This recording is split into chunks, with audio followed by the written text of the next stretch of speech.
Praise the lord. దేవుని పరిశుద్ధ నామానికి మహిమ కలుగునుగాక. అనుదిన దైవ కృపా కార్యక్రమాన్ని వీక్షిస్తున్న దేవుని బిడ్డలైన మీ అందరికీ పేరు పేరున ప్రత్యేకమైన వందనాలు తెలియపరుస్తున్నాం.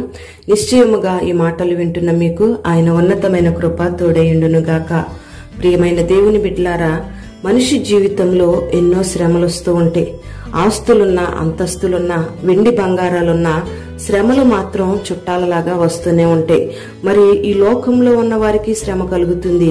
దేవుణ్ణి ఆశ్రయించి దేవుణ్ణి వెంబడిస్తున్న, దేవుని పిల్లలమని చెప్పుకుంటున్న వారికి కూడా శ్రమలు ఎదురవుతూనే ఉన్నాయి.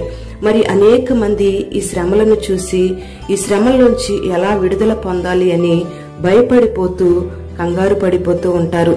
ప్రతి మనిషి జీవితంలో అనేక రకాలుగా శ్రమలు వస్తూ ఉంటాయి. అది ఆర్థికమైన ఇబ్బంది కావచ్చు, అనారోగ్యం కావచ్చు, పిల్లల ద్వారా కావచ్చు, బంధువుల ద్వారా కావచ్చు, అనేక పరిస్థితుల ద్వారా ప్రతి మనిషికి శ్రమలు ఎదురవుతూనే ఉంటాయి.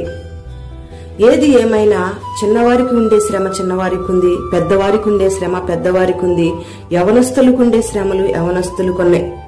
ఇలా మనిషి జీవితంలో శ్రమలు ఎదురైనప్పుడు మనిషి కృంగిపోతూ ఉంటాడు. అందుకే సామెతల గ్రంథం 24వ అధ్యాయం 10వ వాక్యంలో ప్రభు సెలవిస్తున్నాడు, శ్రమ దినమున నీవు కృంగిన ఎడల చేతగాని వాడవగదు అని. ప్రియ దేవుని బిడ్డలారా, మనం గమనించాలి, మన జీవితంలో శ్రమలు ఎదురైనప్పుడు మనం ప్రభు వైపు చూడకుండా శ్రమల వైపు చూస్తే మనం కృంగిపోవలసిన పరిస్థితులు వస్తాయి. అందుకే మనం శ్రమ దినమందు కృంగిపోతే చేతగాని వాళ్ళంగా మార్చబడిపోతామని అప్పుడు సాతానుగాడు మనల్ని చూసి హేళన చేస్తాడు. అందుకే శ్రమ దినమందు నువ్వు కృంగిపోవద్దని దేవుడు మనల్ని ఈ మాట ద్వారా ధైర్యపరుస్తూ ఉన్నాడు. అసలు శ్రమలు ఎందుకు వస్తున్నాయి అని మనం గమనిస్తే కీర్తనల గ్రంథం 16వ అధ్యాయం 4వ వాక్యంలో యెహోవాను విడిచి వేరొకని అనుసరించువానికి శ్రమలు విస్తరించును అని రాయబడి ఉంది. అంతేకాకుండా కీర్తనల గ్రంథం 9వ అధ్యాయం 18వ వాక్యంలో దరిద్రులు నిత్యము మరవబడరు, బాధపడు వారి నిరీక్షణ ఎన్నటికీ నశించదు అని ఈ వాక్య భాగంలో రాయబడి ఉంది. ప్రియ దేవుని బిడ్డలారా, ఇక్కడ గమనించాలి, యెహోవాను విడిచిపెట్టి వేరొకని అనుసరిస్తే శ్రమలు రావడమే కాదు, శ్రమలు విస్తరిస్తాయని లేఖనాలు సెలవిస్తూ ఉన్నాయి. అంతేకాకుండా దరిద్రులు నిత్యము మరువబడరు అని ఇక్కడ వాక్యాన్ని మనం గమనించినట్లయితే, దరిద్రులు అంటే శ్రమలతో ఉన్నవాళ్లు. ఈ శ్రమలతో ఉన్నవాళ్లు దేవుని దృష్టిలో నిత్యము మరువబడరు అని లేఖనం సెలవిస్తుంది.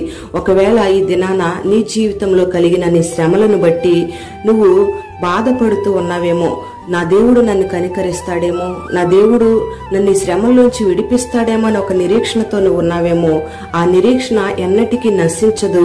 నువ్వు నిత్యము మరువబడవు, నీ శ్రమలలోంచి నేను నీకు విడుదల కలుగు చేస్తాను అని దేవుడు ఈ దినాన ఈ వాక్యము ద్వారా మనతో మాట్లాడుతూ ఉన్నాడు. ప్రియ దేవుని బిడ్డ, గమనించాలి, నువ్వు శ్రమలతో ఉన్నప్పుడు ఆయన నిన్ను మర్చిపోయే దేవుడు కాదు. నువ్వు దేవుని యొక్క కనికరం కొరకు, ఆయన కనుదృష్టి కొరకు నిరీక్షణ కలిగినట్లయితే నీకున్న నిరీక్షణ వ్యర్థం కాదు. నువ్వు శ్రమలలో కూడా దేవునికి ఇష్టంగా జీవించినట్లయితే ప్రతి శ్రమ నుండి కూడా దేవుడు నిన్ను తప్పిస్తాడు. మరి మనిషి జీవితంలో శ్రమ కలిగినప్పుడు ఏం చేయాలి అని మనం ఆలోచన చేస్తే, మొదటిగా శ్రమలో నువ్వు దేవుణ్ణి విడిచిపెట్టకుండా దావీదు వలె ప్రార్థన చేయాలి.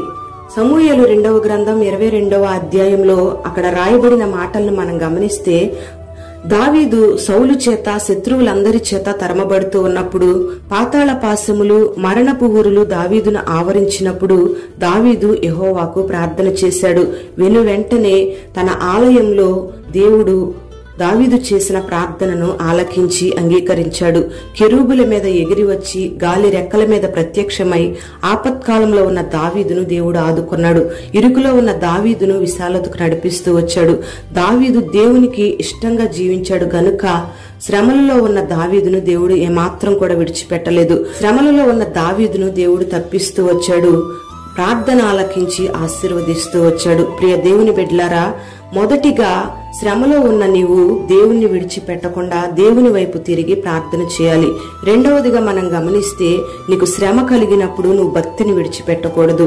ఈ దినాలలో అనేక మంది శ్రమ కలగగానే దేవుణ్ణి వెంబడిస్తున్నాం కదా, అయినా శ్రమలు వస్తున్నాయని చెప్పి చేస్తున్న భక్తిని దేవుణ్ణి విడిచిపెట్టి లోకం వైపు, దేవునికి విరోధమైన కార్యాల వైపు, విగ్రహ సంబంధమైన కార్యాల వైపు తిరుగుతూ ఉంటారు. దేవుని సన్నిధికి కూడా దూరమైపోతూ ఉంటారు. అందుకే భక్తిహీనుడు దేవుని సన్నిధికి తెగింపడు అని రాయబడి ఉంది. మరి ఈ భక్తి చేస్తున్న నీ జీవితంలో శ్రమలు వచ్చినప్పుడు నువ్వు దేవునికి దూరమైపోతున్నావంటే నువ్వు భక్తిహీనుడవని గమనించాలి. ప్రియ దేవుని బిడ్డలారా గమనించాలి, భక్తి కలిగిన వాళ్ళు ఎన్ని శ్రమలు ఎదురైనా సరే దేవుణ్ణి విడిచిపెట్టరు, దేవుని మాటకు లోబడి జీవిస్తారు.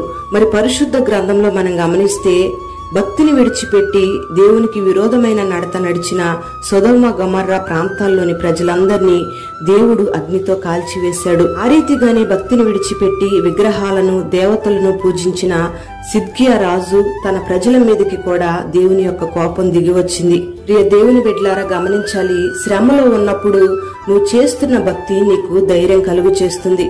యోబు యొక్క జీవితాన్ని మనం గమనిస్తే యోబు జీవితంలో కలిగిన శ్రమలు మనకందరికీ తెలుసు. మరి అటువంటి శ్రమలో కూడా యోబు ఏమాత్రం కూడా తన భక్తిని విడిచిపెట్టలేదు. ఒక మంచి తీర్మానం కలిగి ఉన్నాడు. యోబు అంటాడు, నాకెన్ని శ్రమలు కలిగినా నేను ఆయన కొరకే కనిపెడతాను, ఆయన సన్నిధిలో నేను చేస్తున్న భక్తి న్యాయమని రుజువుపరుచుకుంటాను అని ఒక మంచి తీర్మానం కలిగి ఉన్నాడు.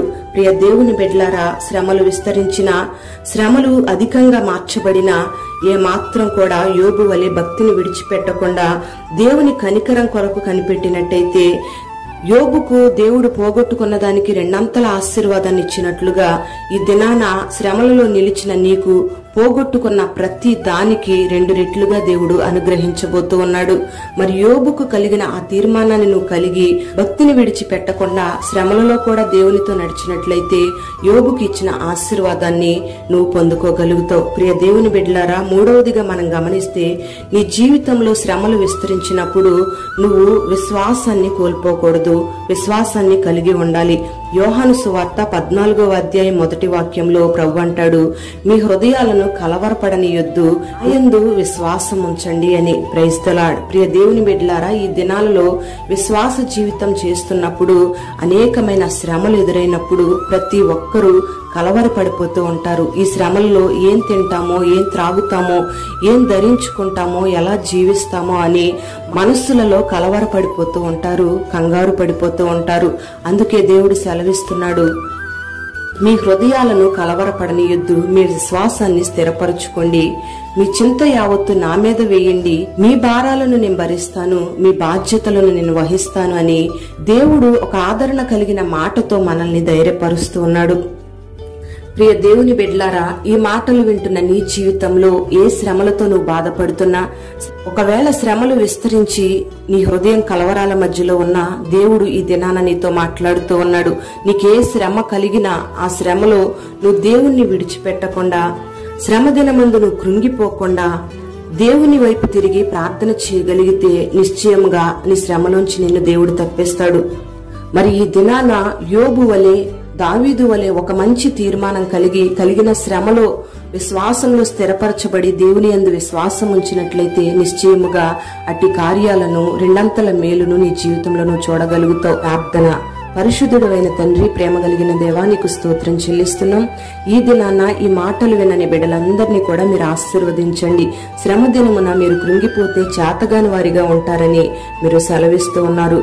ఈ మాటలు విన్న నీ బిడ్డల జీవితాల్లో ఎన్ని శ్రమలు ఎదురైనా నీ బిడ్డలు విశ్వాసంలో, ప్రార్థనలో, భక్తిలో స్థిరపరచబడి నమ్మకంగా యోబు వలె ఒక యథార్థమైన భక్తి చేయడానికి నీ బిడ్డలకు మీరు కృప దయచేయండి.